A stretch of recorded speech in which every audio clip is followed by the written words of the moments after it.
so much for being here. The last time we caught up was in New York at the American Australian Association, and I said this is the closest you've been to Australia since 2018, and 6 months later you're actually here. You don't have to wait until you're lying on the kitchen floor in the fetal position. If you get choice and resource, if you are able to, and it doesn't have to be professional therapy, it can be talking with your mates, it can be talking to a complete stranger. But being able to relieve some of that pressure, that stuff from the past that's stored in there, because it became very clear to me very quickly, again, assisted by conversations through therapy, how much kids can pick up on energy. Brené Brown is actually someone who's very interested about this, where she has this agreement with her partner as to what percent. But every single time I went to work, and when I came back, if I was stressed, the moment that I held Archie, he would start crying. And so very quickly it got to a point where I came back from work, I'd stand at the door, I'd use the 45-minute journey to sort of like unwind a bit, but if the feeling was still there, he would notice it quicker than I could.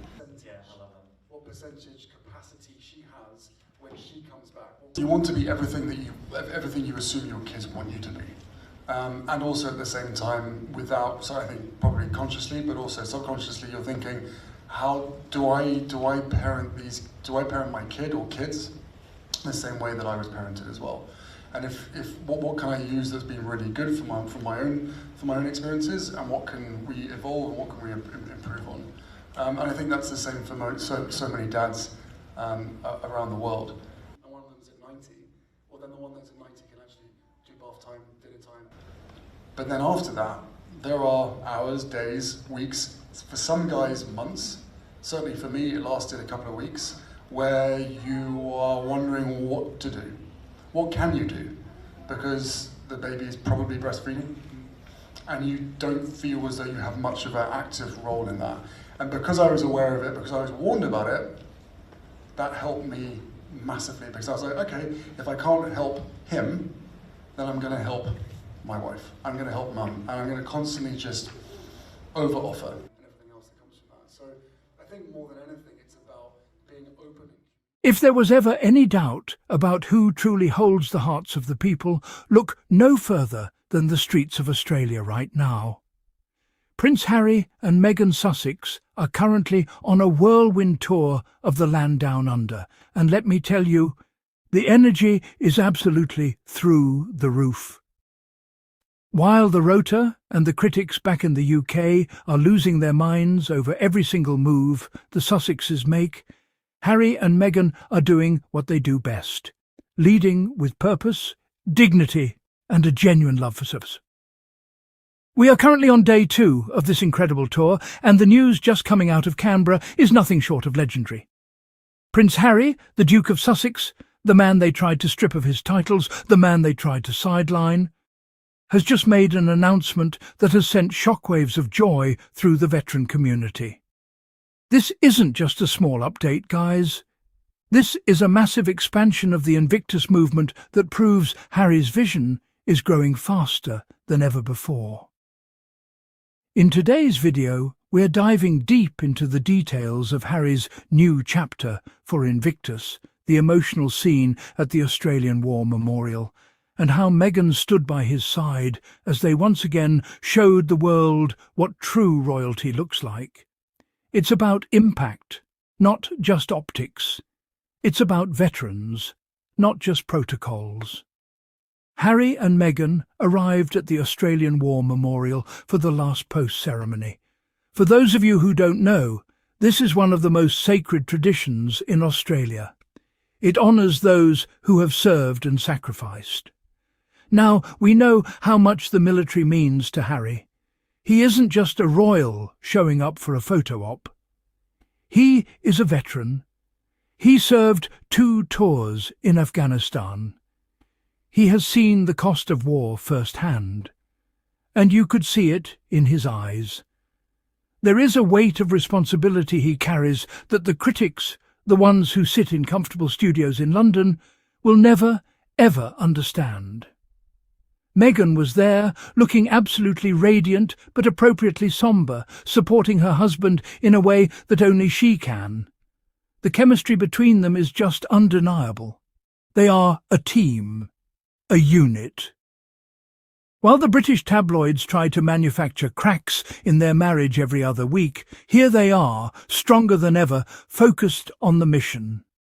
After the ceremony, Harry transitioned from the role of a mourner to the role of a visionary. He met with Matt Keogh, the Minister for Veterans Affairs and Defence Personnel, and was hosted by the legendary Paralympian Paul Nunari. This wasn't a stuffy palace meeting. This was a gathering of people who actually give a damn about the recovery of our heroes. And then it happened. On behalf of the Invictus Games Foundation, Prince Harry officially announced a brand new chapter for the movement. And guys, this is huge. Introducing the Invictus Australia Sports Festival. This isn't just another Invictus Games, this is an entirely new international event that is set to take place in Perth in October 2026. Let that sink in. While the establishment is trying to figure out how to keep Harry out of the official fold, Harry is busy building a global empire of healing.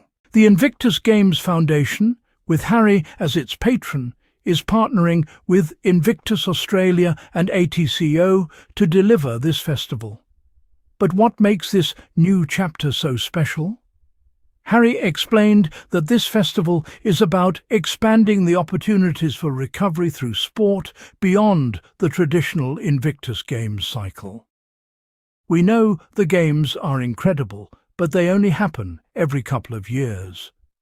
Harry realised that recovery doesn't have a schedule. It is a year-round battle for wounded, injured and sick service personnel. The Invictus Australia Sports Festival is designed to bridge that gap. It's going to bring together competitors from across the region, specifically Australia, New Zealand and the Republic of Korea. It's about regional collaboration.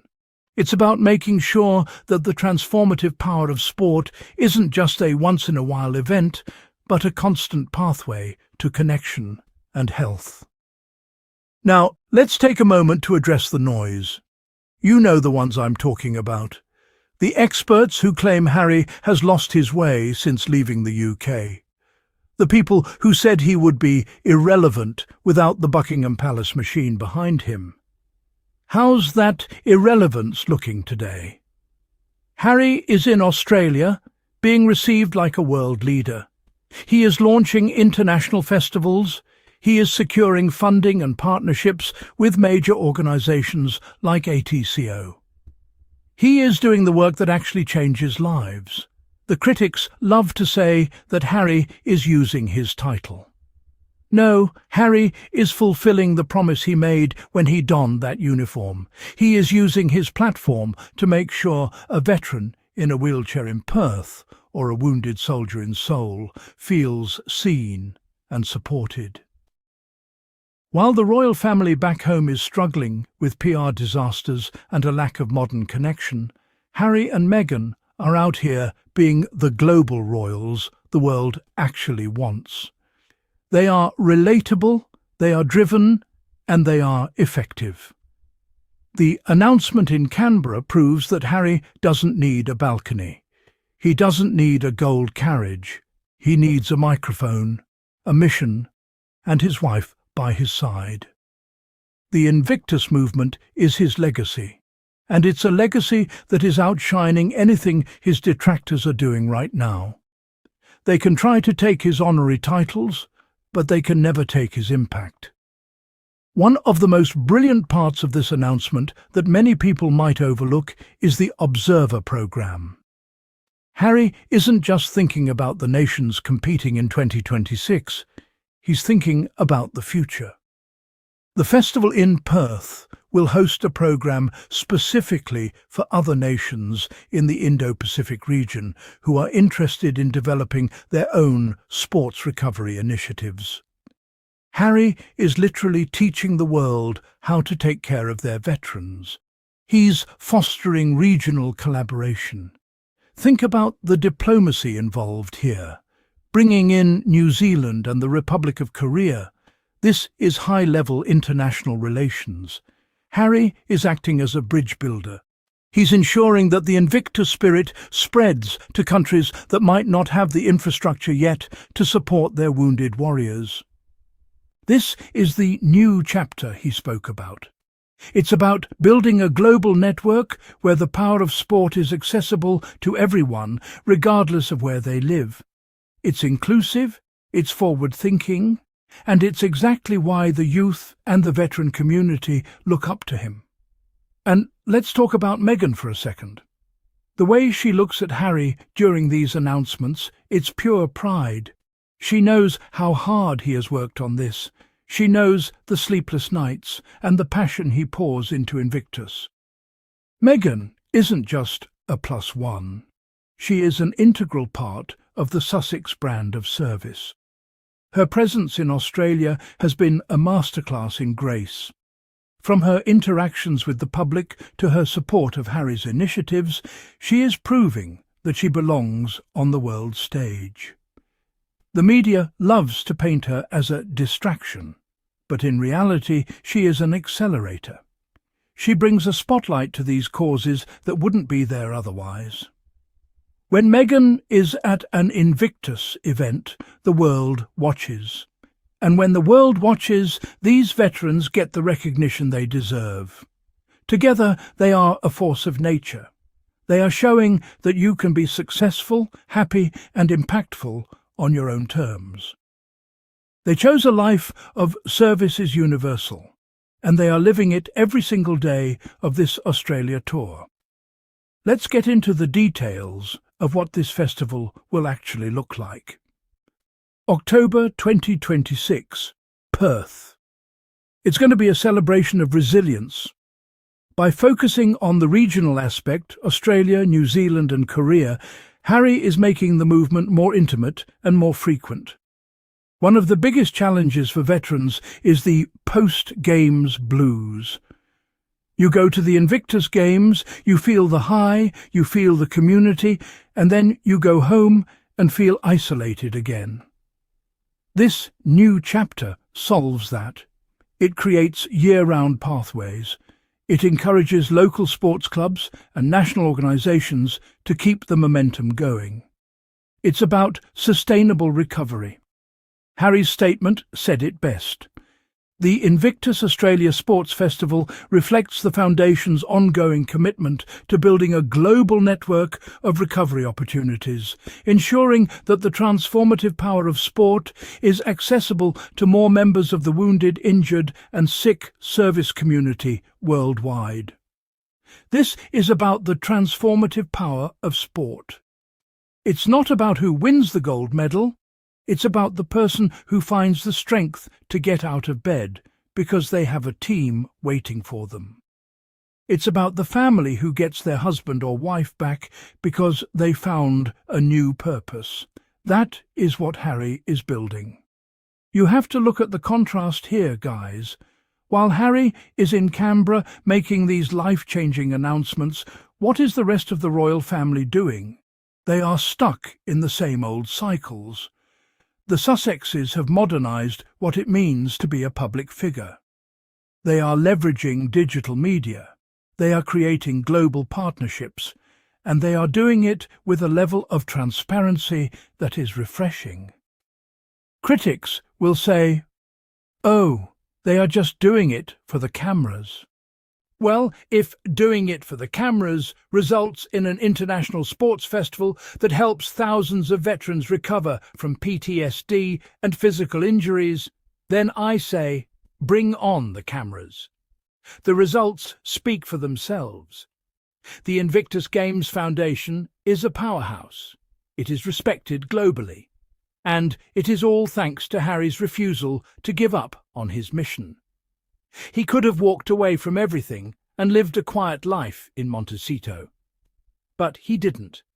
He took the Invictus name and he made it a global phenomenon. And Meghan has been there every step of the way, helping him navigate the transition from a royal patron to a global founder. So, what's next? The tour continues. We are only on day 2, and we've already had a major international announcement. Can you imagine what the rest of the trip has in store? The Invictus Australia Sports Festival in Perth 2026 is now officially on the calendar. This gives the veteran community something incredible to look forward to. It puts Perth on the map as a hub for sports recovery. And it cements Harry's relationship with Australia, a country that has always shown him immense love and respect. We can expect to see more of Harry and Meghan engaging with the local communities, visiting veteran centres, and probably a few more surprises along the way. The new chapter of Invictus is a testament to Harry's growth as a leader. He is no longer just the younger brother or the son of a king. He is a man who has carved out his own path, and that path is paved with the gratitude of service members across the globe. This announcement is a massive win for Harry, a massive win for Meghan, and most importantly, a massive win for the veterans. It shows that no matter how much the critics try to pull them down, the Sussexes just keep rising. They keep building. They keep serving. I want to hear from you guys. What do you think about the new Invictus Australia Sports Festival? Are you excited to see Harry and Meghan back in Australia? And how much do you love seeing the critics eat their words right now? Drop a comment below and let's get the conversation started. If you enjoyed this deep dive and want to stay updated on every single move Harry and Meghan make during this Australia tour, you know what to do. This channel is dedicated to the truth, to the Sussexes, and to slamming the biased media that tries to tear them down. Thank you so much for watching. If you haven't already, please hit that subscribe button and turn on the bell notifications. You do not want to miss our coverage of Day 3 and beyond. Give this video a big thumbs up if you stand with Harry and Meghan. Remember, service is universal, and the Sussexes are proving it every single day. Stay tuned for more updates, more analysis, and more wins for the Duke and Duchess. Until next time, keep supporting the truth, keep supporting the Sussexes, and I'll see you in the next video. Bye for now.